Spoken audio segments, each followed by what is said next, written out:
Dobrý deň, Pavla Polového hľadáme. Ale práve mi prišli. Vítajte u nás. Viac sa ma pýtajú takto novinári, keď prídu, prečo na tomto priestore Padina Kovačica tak veľa maliarov. V Padine sme 29. a Kovačici ešte viac. A čím to je podľa teba? A hlavne, že je to v tej slovenskej, vieš, národnosti, že... Podľa mňa, chceš počuť? Povedz. Takto, slovenský kroj je vyšívaný, šakovie farby, poznáš to, dolnozemský. No aj na chalupovej obrazách to je to. No to dieťatko, maličko, keď začne otvárať oči, hľadiť okolo seba, vidí tie farby, keď hľadá cici napríklad. A to sa farby. Potom izby, teraz sa moderní. Ale drov boli izby maľované furmami, zas keď vidí okolo ďalej farby. Ja myslím, že tovary sa voľa kde skladalo v génach a za to maľujú, prejavilo sa aj to. To sa varí človek musí narodiť.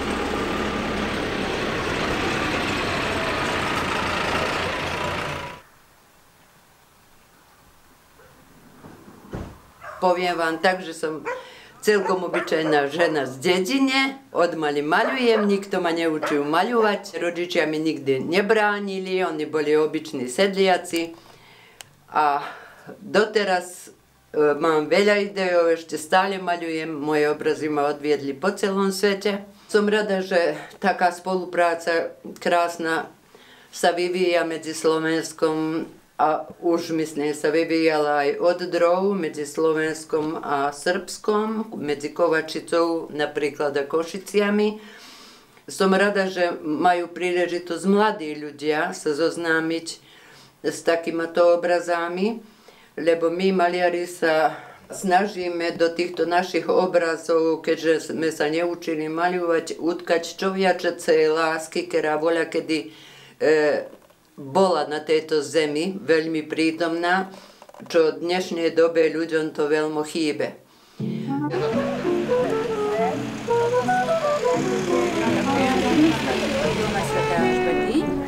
A teraz tieto oranžové čiary, to bolo opevnenie okolo mesta.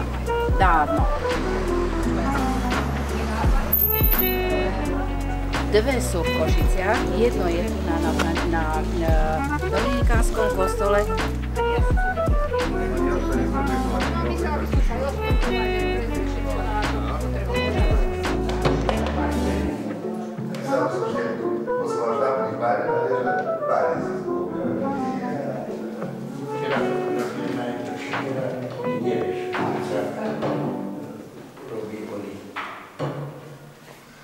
Nada. Kedy si začala tvoriť in situ? Veľa rokov, jasno. Môže byť 25-30. Nebolo to tak, bolo inak, ale učila som sa, pozorovala druhých, ktorí kreslia dlhšie odo mňa. A prečo práve in situ? Prečo si začala in situ? Čo bol taký podnet? Prečo? Pretože in situ je Kovačica. Preto. Krásne.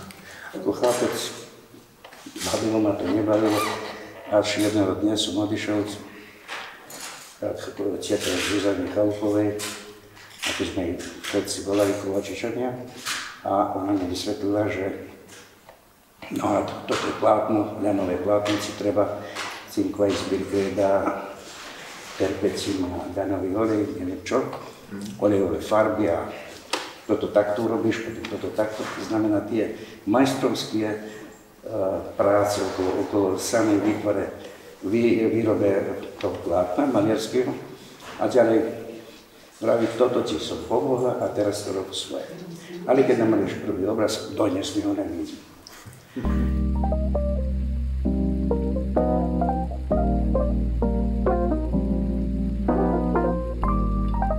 Návštevníci galérií, múzeí prichádzajú do styku vlastne už s nejakým exponovaným dielom, ktoré sa predstavuje verejnosti. Avšak mnohí z nich si nevedomujú, koľko práce je za tým, než vznikne takáto výstava. To, čo vlastne v nášnej vidí, to už je také naozaj defilé, to už je taký maličký pont na konci toho celého snaženia a častokrát vlastne mnohých ľudí, lebo v tých veľkých výstavách to je povedzme celý tým kurátorov, kunsthistorikov, teoretikov umenia. Čiže to je práca, ktorú tí bežní návštevníci nevidia. Chalupová 69, vieš, to je, museli zúrodniť tú zem a vlastne tak biblicky ju naplniť prácou a potomkami. Ivan, vieš mi povedať, prečo Regionálne centrum pre Západný Balkán, tvoje centrum, sa podujalo práve spolu s Múzeom Vojtecha Lechlera na túto unikátnu výstavu? Ja by som začal asi tým, že Regionálne centrum pre Západný Balkán vlastne bola myšlienka prepájať krajiny Západného Balkánu so Slovenskom, vytvoriť nejaký pomyselný most pre umelcov, po ktorom by mohli kračať buď z Balkánu na Slovensko, alebo zo Slovenska na Balkán. Čiže prinášať tu na rôznych maliarov, hudobníkov a iných umelcov, predstavovať ich Košiciam v Slovensku a zároveň z Košic a zo Slovenska predstavovať umelcov na Balkáne. Vážení hostia, dámy a páni, dovolte mi privítať vás na pôde Múzea Vojtecha Lechlera v Košiciach pri príležitosti výstavy 100 rokov Zuzany Chalupovej. Mám veľkú radosť, že sa tu dnes stretávame v Kovačici, v obci, ktorá je rodiskom a ktorá je domovom naivného umenia, aby sme si pripomenuli 100 rokov od narodenia Zuzany Chalupovej.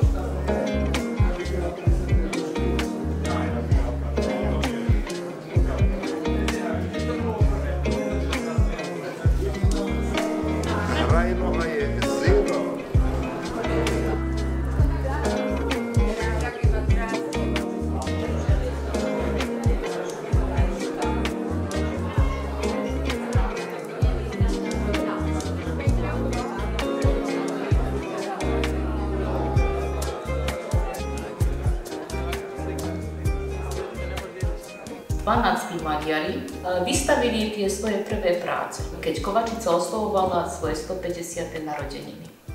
A na tú ich prvú výstavu prišiel Stojan Trúmiť, akademický maliar z Pančeva a videl, že majú talent. A hovoril im, že prečo nemaľujete to, čo vidíte.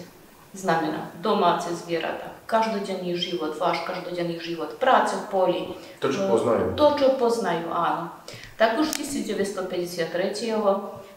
Vystavili svoje prvé práce originálne. Tak, Anka. Tak ani štetku nebude mať, ani nič. Môžeš mať čosi v ruke, môžeš ale niekedy po obraze. Môžeš mať tak. Reklamovať. To sa nedá ani vysvetliť, ako zo srdca, znútra mi to prišlo, že idem si ja toto predstaviť, čo som v detstve všetko zažila. Aj deň si mi boli, aj deti boli dosť viazané tedy s rodičom a v každej robote. Či doma, či v poli, či vo vinici, či kde sa išlo. No hajde, keľko môžete, toľko budete robiť. Ale nie aspoň chrobáke sme zbierali z tých zemiakov. Veľa sa nám aj hrozno rozsypalo z toho taligáša, aj Baštak, moja kamarátka mi spomenula, že Anča, že kedy nakreslíš ten obraz, keď sme rozsypali aj hrozno, že do najväčšieho prachu. To môžem povedať, že som veľmi bola šťastná, keď do 2013 roku práve hlasali maliari, kde ma vyvolili, aby som sa ja stala členkou galérii, tak to, keď ma navolali, ja sa pamätám, tá radosť, to ja neviem, to srdce išlo mi vyskočiť už z hrudia, keľko som ja to tak bola šťastná, že ja tu patrím, že to som proste ja aj maľujem, odtedy každý deň maľujem. Človek ani nemyslí, koľko môže sa dosiahnuť veľa vecí s tou prácou a keď ju aj miluje, takže to je tak len čerešnička, čo sa povie, že to je to dobré. A že je to ocenené. No, a že je to ocenené, že sa to vidí. Tak ďakujeme, že to UNESCO videlo u nás, že to, čo robíme a čo sa snažíme, že je to dobré.